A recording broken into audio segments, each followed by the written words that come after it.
Report ಆಗೋನೆ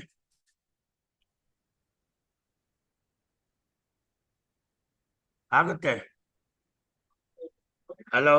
Good afternoon, everyone. On behalf of agricultureinformation.com, I welcome Dr. V.K. Jayaraghavendra Rao, and he will talk about Ethno veterinary practices in animal care, issues and prospectus. I now request the speaker to begin. Thank you. So please start. Okay. Very sincere thanks to agriinformation.com, and time to time I should thank agriinformation.com. Both I am getting the opportunity to brush up my knowledge and update it, and at the same time we should also put topics of current interest, and then how people are going to take care, because many of the issues in agriculture, already the farmers may be using it, or the practitioners don't know, the animal husbandry people don't know. And then obviously, when you feed the animals and pets, especially, recently we had this Mahalaya Amavasya, and then many people are in the habit of feeding the cows. There are so many such practices, both in the different religions as well. So today, very quickly, I'm going to sum up and then talk to you about the ethno-veterinary practices in animal care. So how are animals treated? See, just like, in the humans, you treat them with allopathy, you may have Ayurveda, you may have Unani medicine, you may have Siddha medicine. So many things are already available. And today, if you see all this medical counseling, NEET exam, people go to BAMS. BAMS is nothing but Bachelor of Ayurveda and Master of Surgery or whatever. So you have MBBS, similarly, Bachelor of Medicine, Bachelor of Surgery. Okay, then you have people going into Unani medicine, Siddha, and so on. So now, how these different forms are recognized, and especially when you come to the veterinary science part of it, I used to teach all these things to my agriculture scientists when I was at NAM, and even now I keep telling that, look, everything in the whole world is not just allopathy. Of course, people claim a lot. When you take insulin, or you are going to take that Syzygium jambulina, the nerle hannu, whatever. So, or you are going to take some bitter seeds of lime. So many things are there. People say anything which is bitter is going to reduce your glycemic index, or anything which is very sweet is going to increase your sugar. So different myths are there, and there are a lot of people who talk about reversal of diabetes and so on and so forth. So all these things, especially the animals, how are the animals going to take care, or whether the animals have a PhD in veterinary and then they're able to select the different plants. You see the browsing behavior of the goats, the ruminants, okay, the cattle and the cow. So I don't know who gave a PhD to the cow in Indian Veterinary Research Institute. So they browse very selectively. They don't eat all the plants. And of course, when you go with all this plastic pollution, so a lot of cattle eat away all this plastic, a lot of bloat occurs, and the animals have also died. So many issues are there. We'll quickly flag off. So how to go about this particular topic of very current interest. So what is an ethno-veterinary medicine means? So what are the traditional practices, and what are the various crops, whether it is a Tibetan veterinary medicine, herbal medicine, people practice acupuncture, allopathy, Ayurveda in India. All these I have already given examples. Okay, thousands of years back, even during our Vedic ages, if you just turn to all our Vedas, the Yajurveda, okay, which is the one which will talk to you about how the animals were taken care in the warfare, what should you feed the animals, okay, and then if you come to the Rigveda, it's all about how to do puja, sacrifices. So what are the different methods? If you come to the Samaveda, it's all about agribusiness. If you come to the Atharvana Veda, all the agriculture and animal husbandry practices have been documented. So now you find many of these ethno-veterinary medicine issues even in the Old Testament, and then all the palm leaf records, in Sri Lanka and all that. So many things talk about it. Let us quickly sum up. So what are the practical uses? Whether, you can use some of these local plants which are cheap, effective, okay, or you are going to cultivate them. See, Why this topic interested me is not in IIHR. Very recently, I got an offer to conduct an exhibition in the veterinary college. That is coming up on the 25th of October. They told that let IIHR make an exhibition of all the ethno-veterinary plants and other things which can be fed, all the residues and crop waste of horticulture, can it be fed to the animals? So that is how this particular interest sparked, and we did have some materials, and we were also teaching this.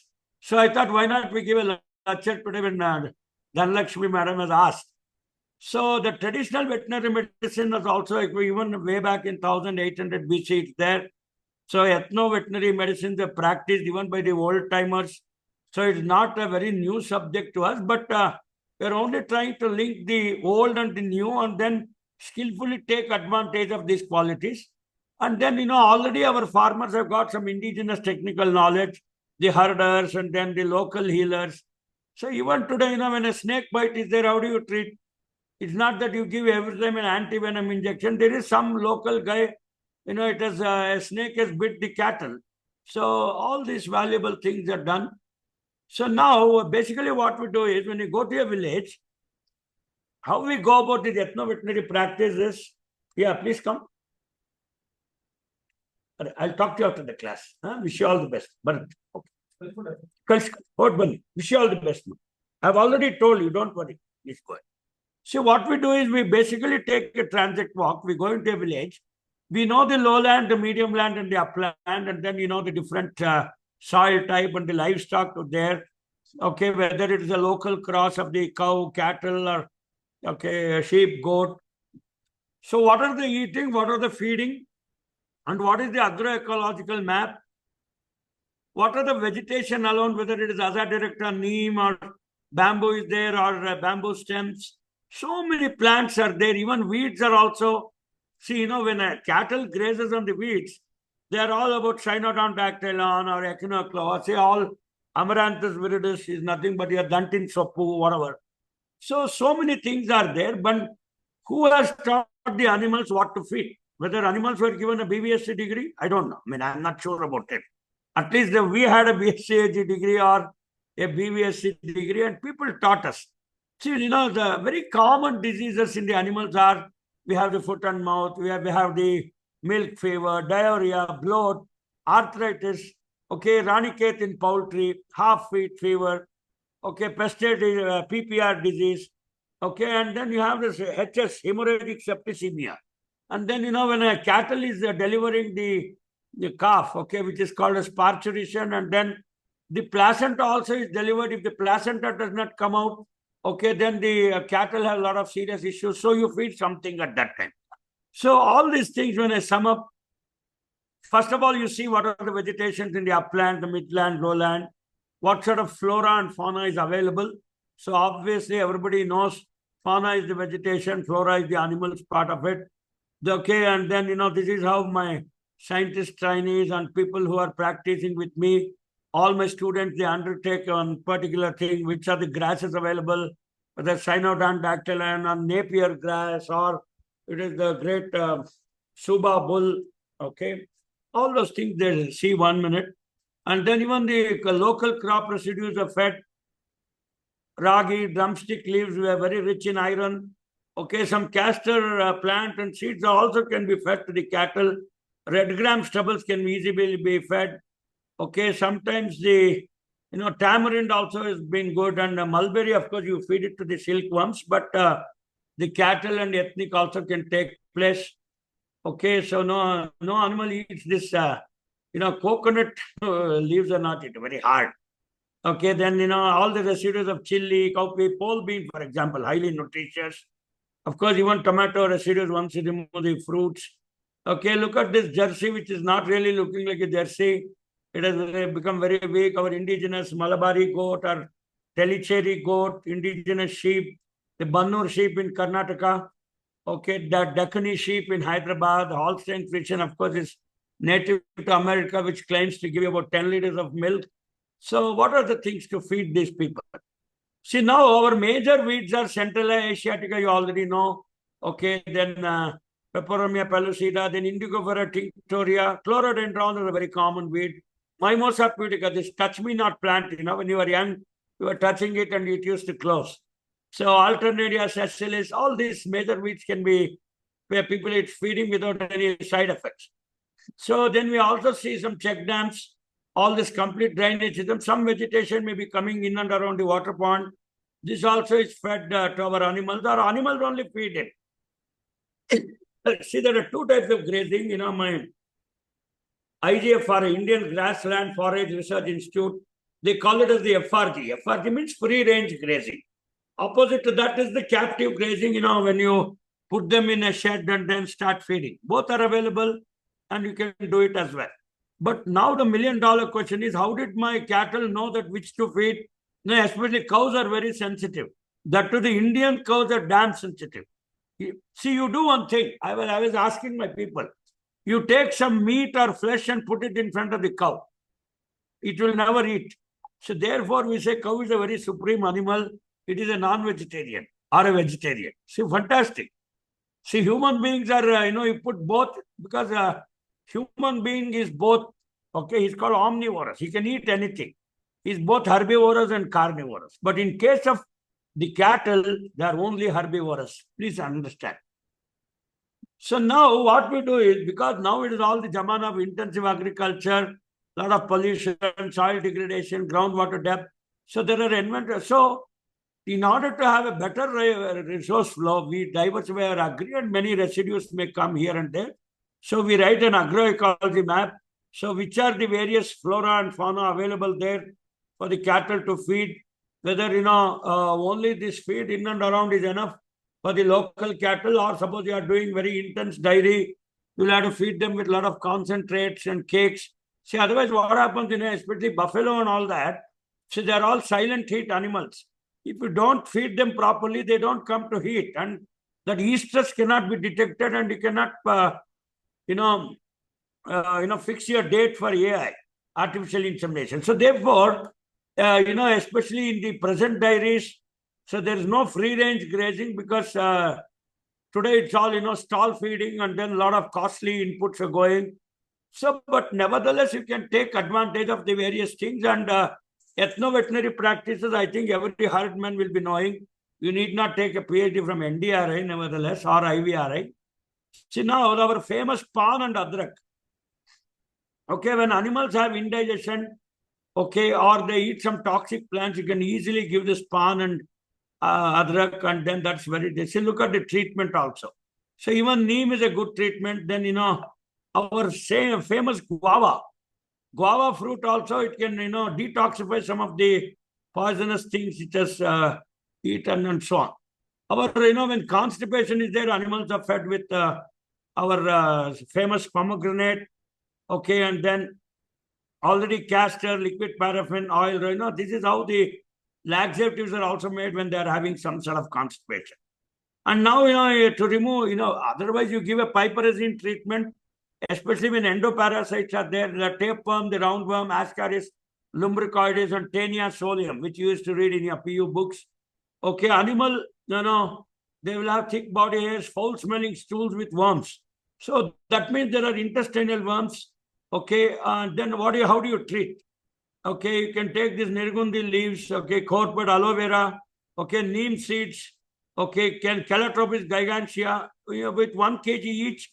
You can simply grind them in 4 liters of herbal mixture with water, filter it, and this can be stored for a month. So every time you give it about, 100 ml, 200 ml, okay, and then you administer it, all this intestinal worms are removed. Same things are there even for our human beings also, but of course, since you have a med pharma available to you, you have a medical shop, Bharani Medicals is next to your house, or, you have this, what is the other one? We buy medicine. Since animals don't have all these medical shops, so especially in villages, you'll have to have these sort of treatment. I told you how neem, just now I told you if it's intestinal worms, how this nirgundi, okay, sindwar, all these things are going to be done. So because you don't have a MedPlus medical shop, and you cannot book it online, and the animals cannot use the mobile app and then book it. So the herdmen are going to do all these things, and this is how they can actually, if it is stall feeding, you can remove all these things and make a mixture and feed them also. Then, especially ectoparasites, lice, ticks and mites. Okay, Madara Aak. Okay, garlic, tulsi, neem leaves, turmeric, sitafal seeds. Okay, they are ground together, boiled in 250 ml of neem oil and applied over the surface. Okay, all these things are removed. So don't underestimate our sitafal seeds. They're highly very good. Even tobacco leaves are also used. Don't think tobacco is used only to smoke a cigarette or a BD. Okay, then all these respiratory tract infections, heavy snoring and difficulty in breathing. Okay, all these things can be removed here. Of course, even human beings also snore a lot, but don't try to give them because there is no method to cure for things. Animals, when they're snoring a lot, that means a lot of ectoparasites are also troubling them. Okay, then a foot and mouth, of course, this is caused by a virus. People treat it with turmeric and then coconut kernel. Okay, freshly harvested rhizomes of turmeric. Okay, one coconut and aloe vera. Okay, 200 grams. Then we also use some jaggery, common salt, garlic, pepper, cumin, fenugreek. Oh my God, this is going to become very tasty for the animals, even for you. Actually, my mouth is watering now. So this is the treatment for this external application of foot and mouth, and that's how we do it. See, even our own tulsi, Osimum sanctum, 100 grams. Okay, then you put it with Adatoda vasica. Okay, these are all some medicinal plants. Herdmen should know it. Okay, kateli, a few fruits of solanum. This belongs to our brinjal family, are crushed and soaked in goat urine overnight and filtered, and drops are squeezed into the nostrils. So this is how it's been done. Then datura leaves, kupi leaves, all these things are there. Okay, you can use boiling ragi, wheat and bajra flour. 200 grams is sufficient water in a vessel. You put all this aloe vera, kupi, datura things, it's a very good things. Okay, fine. So ghee kumari, I've already told, I'm not going. See, there are so many ingredients today. My aim of talking in this half an hour is the time is short. See, otherwise I can simply go on and go on. See, for 5 dairy animals or 10 sheep or goat, especially kali mirch, jeera, dhania, fenugreek, you also use this in your kashaya or your decoction when you have a cold or something, ajwain, ginger, haldi, ghee kumari, aloe vera. Ghee kumari means aloe vera. Okay, then lasun, garlic, lal mirch. Oh my God, this is becoming curry patta, even curry leaf, tulsi leaves. Oh my God, then coconut, jaggery, rock salt. Oh, that kala namak, khaneka soda, sodium bicarbonate. So mix all these things, boil it, mix thoroughly, and then administer 100 grams of each with the lemon fruit size and administer orally. So all your things are going to, digestive problems are going to be solved. We have already told you. See, sometimes, our chana dal works a lot. Okay, especially, this Easter cycle, that infertility treatment. Okay, then retention of placenta. I told you, sometimes placenta is not delivered. It gets retained. You can use all these things, and the infertility can be treated. If the old placenta is there, again, you cannot perform the, actually 100 days gap should be there between the parturition. That means giving birth to a calf today. After 100 days only, you have to give all these things and clean the, ovarian tract and all that, and make it conceivable. The animal should become highly conceivable. So non-shedding of placenta, after postpartum, what happens is, within 3 to 5 years, that placenta should come out. If it doesn't come out, you'll have to use the sesame plants and the uterus will be very clean, and then they are doing all that. I can go on like this. Then blue tongue disease in sheep, we have actually a vaccination which costs you 14 rupees today. So you can, this chui mui. Okay, this is ulcer in the mouth and all can be treated. So oral recipes can be done. Banana fruit smeared with sesame oil. Half a liter of oil with 20 bananas are sufficient to treat 20 sheep. So look at the small ethno-veterinary things, especially aloe vera, okay, leaf pulp. Okay, all these things are going to, it will help in also to increase the body weight of animals, and all the intestinal parasites are killed. So this is how it works. I've already told Pan Tulsi, poisonous bite for food poisoning. Okay, not the snake bite. I'll come to it later. Eye injuries also. You can use pan, okay, especially, or in Tulsi, we have 3 types of Tulsi: the Krishna Tulsi, the Ram Tulsi. Okay, 2 are there. Krishna Tulsi is always black in color. The Rama Tulsi is green in color. So this is actually a Rama Tulsi here, not the Krishna. Krishna is means dark. So it can be done, especially for eye injuries. Wounds also can be treated with Datura, then castor, bimba. Okay, Panchagavya for animal health. Especially when you get a lot of festivals and you take Panchagavya even before a Shraddha, whatever. Panchagavya actually Panch. What are the 5 things? It is cow urine and a little bit of cow dung. Okay, 2. And then we have milk, curd, and a little bit of, I think, sugar. 5 elements are added. And early morning it is given, especially when we do is Upakarma. That means our thread changing ceremony when we do it. So your body is going to be cleaned with this Panchagavya. Recently, when all the Laddu events happened in Tirupati, all the Shuddhikarana, all the purification was done using the Panchagavya. Even in animal water, I told you, dung, urine, milk, curd, and ghee, not sugar.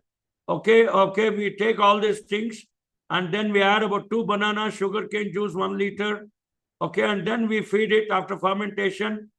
Oh my God, animal health will be fantastic. Even you try it, we can even humans can try. See, otherwise, you take all that Isabgol and all that, if you have some constipation. So Isabgol, I was there in one Isabgol factory very near Mandsaur in Rajasthan on the way to Jaipur. So Isabgol, when it's taken hot, will become a laxative. When it is taken in a cold form, it will avoid your loose motion. It will stop. So Isabgol can have this one. And similarly, I am coming to Isabgol. So milk fever or calcium deficiencies also can be done. Okay. Especially when the blood calcium level generally within 48 hours of calming, lot of calcium is lost. So you'll have to somewhere give this thing. Okay. So while taking upper layer of water, add equal quantity of fresh water. Okay, change all these things. Okay, due to calcium deficiency. Poultry diseases, Ranikhet. Also, the affected chicken are removed and kept separately. Okay, diarrhea, excreta is watery. Okay, all these things are there. Leaves of Pergulia damia, 20 grams. Okay, it's also called Wutan. Kirayat is under, Andrographis paniculata, 20 grams of turmeric, our basic thing. All these things are chopped together, fed to the other poultry. In any feed, we can also mix it and do it. I've already told you for this Ranikhet and these sort of diseases. Haldi, very important. So Sitafal, Haldi, Lasun, Neem, keep it in handy. Tulsi, you should keep it even at home. Why only animals? It can be even ethno human treatments also. Okay. Especially Jack, especially ethno veterinary, the rhizome is grinded and mixed with wheat flour. It gives to cattle for treatment of lung diseases. Okay, then anti-diarrheal. When diarrhea is there, this Acacia arabica, babul, what you say, you see all this yellow leaves. Okay, pods can be used, anti-diarrhea.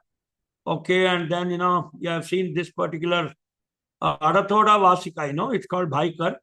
Okay, then the leaves is used to fresh wounds, healing and inflammatory swellings are there. Okay, then Asculus indica, okay, we again use it. Okay, seeds are grinded to powder form mixed with maize flour. Tablets are found. 1 tablet is given daily to goats and horses in stomach troubles and cleans their colon. Okay, then Ailanthus artesima. Okay, ethno-veterinary leaves are used as fodder to bring the cattle into heat, but milking cattle are not given. Also used as a purgative. Okay, a lot of these sort of problems. See, many times what happens is, especially I told you the buffalo is a silent heat thing, and the Easter cycle cannot be detected. Therefore, IVR has come out with this silent heat detection kit. And then, you can also feed some of this so that it will come to heat and the AI can become very successful, because nowadays the natural servicing is not there. So these are some of the things. Allium cepa, your family liliaceae, it's own simple, your onion. Seeds are given to hens in case of Ranikhet. Crushed bulbs are given to cattle to remove external parasites. maggots from wounds and given to buffaloes in fever. Simple onion, Amaranthus viridis, okay. Your simple Dantin Sapu, what you use in the other form. Fresh plants are given to cattle as purgative in case of constipation. See, many times, if this constipation is a bloody hell in case of cattle, if you give this, even you observe yourself also. I've been observing myself. Suppose you are having a lot of constipation, whole week you have eaten bread, kindly use Amaranthus viridis, the Sopina huli, whatever you say. Immediately you will go for stools. Very important. So I am a great, this one. So these are all some of the common things. Anona squamosa, your sitafal. Okay, wound healing, foot and mouth disease, especially take the seeds, crush them. Okay, you can already. Aracema flavum, okay. Given to poultry, Ranikhet, I've already told you this particular plant. Then Artemisia maritima, okay. The flowering heads and young branches are given for expelling roundworms, especially Ascaris lumbricoides and Taenia solium. Been doing a good job. Artemisia vulgaris, okay. Whole plant is dried and crushed into powder form and given to horses in colic. Dried leaves are given as ant helminting. That means ant helminting is nothing but the Taenia solium. The tapeworm is also going to be released. Okay, then Aspergillus racemosus is a very common plant you keep seeing on the roadsides. Immune modulator, okay, it's very important. It can be cultivated or it can be even grown as a, when it is available. All that your herdman has to do is go and collect it. Obviously, our other director indica, the neem, wound healing, skin diseases, okay, Bacopulmonare, okay, anxiolytic, okay, then Berberis lycium. Dried root bark is mixed with ghee and heated. This is used as bandage on broken organs. Okay, powdered root bark is used as antiseptic for healing. See, every time you cannot give a Dettol solution or a betadine solution. Please understand. These are some of the our ethno-veterinary diagram. Okay, internal injury also can be done. Virginia ciliata, okay. The powdered rhizome is mixed with sugar and wheat flour. Tablets are made and given to internal injury. Okay, I've already told you this. Brassica campestris. This also belongs to our cabbage family. Okay, the seeds oil is mixed with curd and given to ploughing bulls. It is considered that gives strength because high proteins, to the legs. Seed cakes locally known as khal are obtained after extracting oil and used as tonic to fodder for milking cattle. So Brassica campestris, it also belongs to our family cruciferous, same as our mustard family, Mustard family, then this Brassica campestris. So there are different forms. Okay, then Buddleja asiatica, dried leaves are applied on the body of animals to prevent mites. This is how the plant looks. Then Butea monosperma, okay, a very common shrub. Okay, seeds are used to expel worms from stomach. Butea monosperma is almost available to expel larvae from ulcers. Calotropis procera, the other fellow is Calotropis gigantea. So this is just another species of the same thing. Kalligida, this is almost found. Milky latex of plant is applied on inflamed area to relieve inflammation. On snake bite to neutralize poison, very important. Paste is mixed with honey to cure flatulence, gas trouble, anorexia, indigestion, intestinal worm infestation. Root powder is mixed with butter and this gives ointment is applied to rabbit dog bite. The ointment is also applied to paralyzed limbs. Very important. So calotropis, see many times, our animals keep feeding. So when they are feeding, you be silent. Don't object the animal. Because the animals have a better PhD than you and me. Okay. Catharanthus roseus is on the plant. Whole plant is poisonous, used to remove maggots from wounds in animals. See, many times, the wounds, even if you have a wound or a gangrene, a lot of maggots get accumulated. You can use this to remove that. Cedrella sciatica is on the plant. Okay, leaves are given to cattle as purgative, all the gas trouble. So, used as a laxative. Okay, Sesamus peria, okay. Fresh leaves are crushed and water is mixed and placed open in a dew for a night. The color is changed from green to red. This is given to sheep as tonic in many other diseases. Okay, then I can go on and all like this. I think, Dhanlakshmi, I do have some 2 minutes time. I'll finish and quickly come back. Okay. Again, the maggots Yes, sir. we remove. Please, Yeah, I'll just take 2 minutes because yes, I'm yes, just sir. You can do it. You can. Yeah. See, now, Camellia bengalensis, this is just like your Bengal gram, whatever. Soreness and redness of eyes juice, the plant is applied to the eyes. Okay, then we have one more paste of the plant is used to remove maggots, same thing. Crotalaria junctia, okay. Seeds are given to cattle to increase milk production. See, everything is not about giving an oxytocin injection. Now, I think you know that the oxytocin injection is banned in cattle. You cannot use it anymore to increase the milk production. These are some of the ethno-veterinary practices you'll have to do it. I think this 25th October exhibition is going to be a damn big hit. Okay, curcuma longa, our same, our haldi, rhizomes, okay, mixed with ghee, warmed with apparatus, banded in broken organs, okay. Okay, then it's like this, okay. I can just go on and, okay, then this is our ficus, our famous figs, which are given to cattle to ease delivery and remove placenta, especially delivery of placenta is an issue. Okay, this is another thing. Bark is peeled off from man given to cattle. Galactose, okay, reducing this one. Okay, Lepidium sativum. Okay, decoction in fever and flatulence. Same thing. Okay, then I'll go on. Okay. Our famous paddy is given seeds along with husker grinder and given to ease delivery. Okay, so nothing happens to the cattle, especially when the delivery season is there, along with the release of placenta, also in prolapse. Okay, fine. Okay, used to curing of wounds. Okay, obviously. Then one more used as tonic for cattle. Okay, then killing lice as ectoparasite we already controlled. Then the rhizomes of this are crushed and given to cattle for increasing milk. We've already told you. So anyway, I think I'll share this presentation with all of you. See, there are 2-3 things. Let me quickly conclude in this particular lecture. Okay, 1 minute. Our Sisyphus, our this one by what is it? Bur fruit, Sisyphus.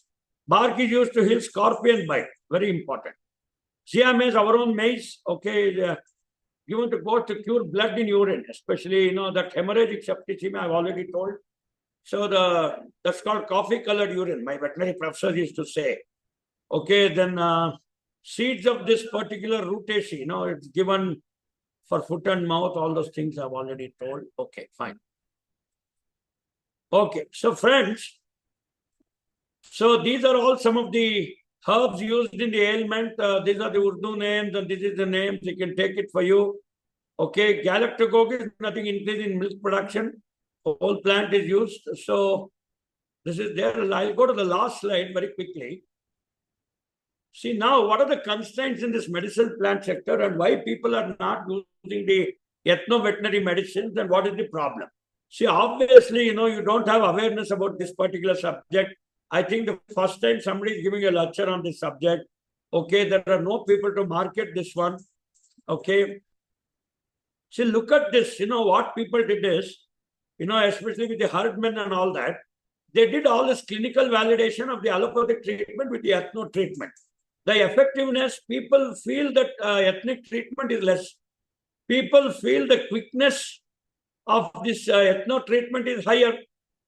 Side effects are not there in case side effects are more in ethno treatment because without awareness, if we give a treatment, it can be harmful. Ease in preparation.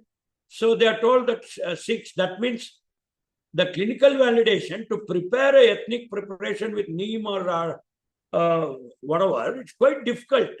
Availability, definitely it's available provided you search. Whereas allopathic treatment, they have given less score. So that's a perception. Cost effectiveness, definitely it is highly cost effective. So I think these are some of the things which can take into consideration. I think I have come to the end of the show and we'll take questions and more issues are going to come when we take the questions. Thank you. I stop sharing this screen and over to Dhanlakshmi, please. Thank you very much, sir, for an informative presentation. I will take up the questions now. The first question is, what are some common ethno-veterinary practices used by indigenous community for the treatment of livestock ailments? See, normally this neem is available. Okay, aloe vera is still not so popular. Neem is available. These anona seeds are available. And then, I told you the other 2-3 plants. And, they are all, for anything they feed neem. For anything, they crush the powder of anona seeds and give it. These are the very common which our farmers know. But when you go in the advanced ethno-veterinary practices, a little bit of this knowledge is required. And see, today, when we conduct a PRA exercise, when we write the agroecology map, we do train people, but very importantly, our animal husbandry practitioners, our veterinary officers, they have also been training along with this Gopal Mitra to our farmers and all that. It's been absolutely a brilliant exercise. So it is not difficult. See, now, for example, earlier, when you have a headache, you take a paracetamol. Okay, when you have, loose motion, you take Dipendal. Okay, when you have vomiting, you take Domfera. So these are all the allopathic combinations which we are aware. Similarly, nowadays, Tulsi is kept in everybody's house. For everything, there is a neem extract or there is some lechia. So, like that, even in the ethno-veterinary also, neem, Annona squamosa, then cow urine. See, some of these things are kept, even honey, gur. Nowadays, aloe vera has come in a very big way as a ailment treatment. I have showed you in this slide. So these are the very, very common things. And for everything, see, it is not even worthwhile to visit a doctor, take your animal. See, suppose, when you are having this silent heat, I've seen in all the villages, they make the buffalo, walk about 4 or 5 kilometers. Okay, then the AI is performed and then they come back. Just a minute, I'm having a call. Hello? Sir, boliye, sir. Boliye. 421 है sir वो back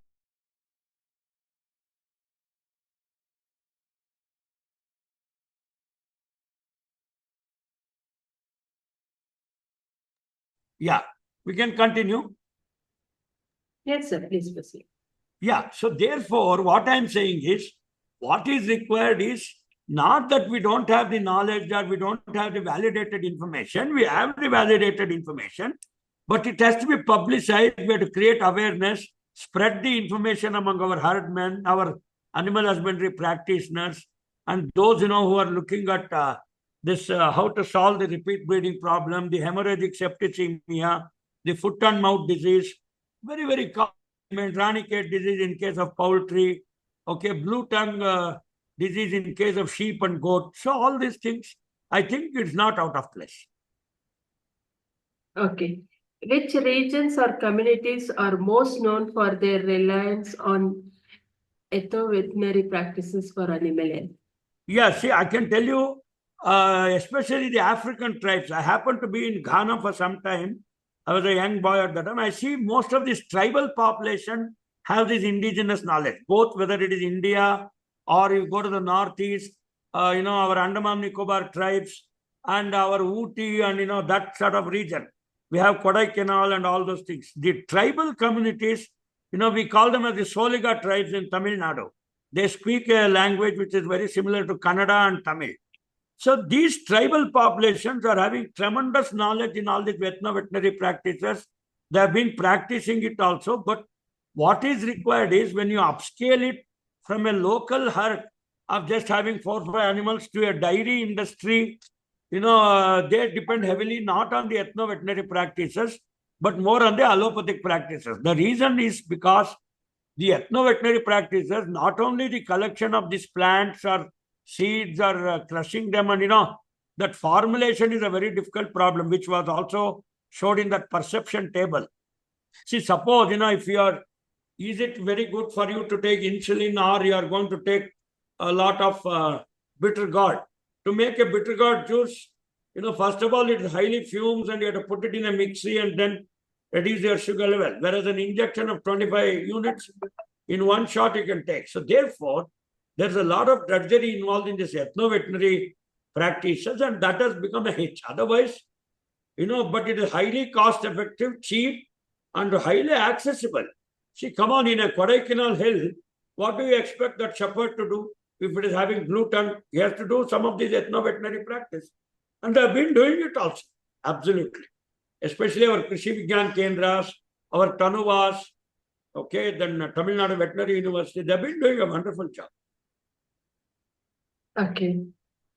What scientific evidence exists to support the efficacy of commonly used ethno-veterinary treatments? Yeah. See, I did show you in one of the tables. I do have data also. See, every ethno-veterinary practice, actually, suppose, a veterinary college is there in Bangalore. Okay, we have a veterinary college at Chennai. Okay, that's called the Madras Veterinary College. All these plants are taken and they're done a clinical trial. What they do is they compare that one table I showed you, the allopathic versus the ethno-veterinary practice. There is an MVSc or a PhD student who is doing this job. So he says it is equally effective and cost effective. So after these papers are published only, it has become a ethno-veterinary practice. Otherwise, no. See, suppose a new plant comes. See, I told you our same Amaranthus viridis is there. See, Amaranthus viridis already research exists. That means your Dantin Sappu. See, whenever you are having constipation, even at home, suppose, people have eaten a lot of bread, sandwich, they're unable to pass their stools properly. Simply go and tell your mother or your wife or someone, come on, tomorrow we will have a lot of Dantin Sappu. That ends the matter. So all your intestine is just cleaned off. So like that, many things can be validated in the lab or in a clinical trial or at home or by personal practice or by farmer's practice. And then definitely it has become the order of the day in the particular community. That's how it works. Okay. What are the main challenges in the documentation and preservation of traditional ethno-veterinary knowledge? Yes, see, the challenge is, there are, one of my students, Dr. Venkat Kumar, got a Jawaharlal Nehru Award. So what he did was 674 practices he has documented as an ITK, that means indigenous technical knowledge, which is existing in the communes of the 648,000 villages. So similarly, people have done study on all the ethno-veterinary practices, what are the various practices, and they have documented.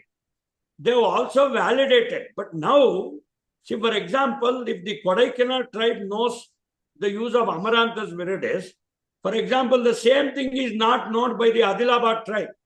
So the Adilabad tribe may have a different ethno-veterinary practice. So now our challenge is, as you rightly asked, how to spread all these validated knowledge which has occurred in the entire country to each other. Maybe, you can have already there are some web portals, ITK is already listed, but popularizing these ethno-veterinary practices has to be done by the extension system in an organized and in a very official way. Till then, such that this knowledge will be relegated only to hits and pockets of Kodaikanal, Ooty, and these sort of things. I think the more of, just like we have a National Science Day, okay, we have it on February 28th, whatever. Like that, you have to popularize many of these ethno-veterinary practices through an official mechanism of the veterinary college or the IVRI or the extension system. That's how it works. Okay. Are there any risks or limitations associated with using ethno-veterinary practices without proper training or scientific validation? Yeah. See, now there are two levels of doing it. One is the local community who has about 2 buffaloes and 3 cows or 4 or 5 cattle. See, he or she can experiment it because there is not much risk involved for him. But definitely, if you take a dairy man or a dairy herd, okay, in Bhavani Sagar, who has got about 200 cattle, and he should not risk himself at a single shot. Slowly, he should use these ethno-veterinary practices, and at the same time, okay, he should be very, very careful and cautious in applying all these things because it should not affect his production at large. Okay.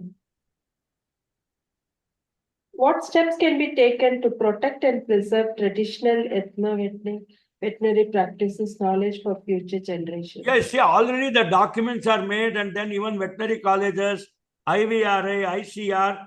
There's a recently there will be an exhibition on October 25th in this veterinary college, Bangalore. Dr. N.K.S. Gowda has called us, and for him only we have developed all this material. And they're also publicizing many of these issues. And that is how the popularization of the ethno-veterinary practices are going on.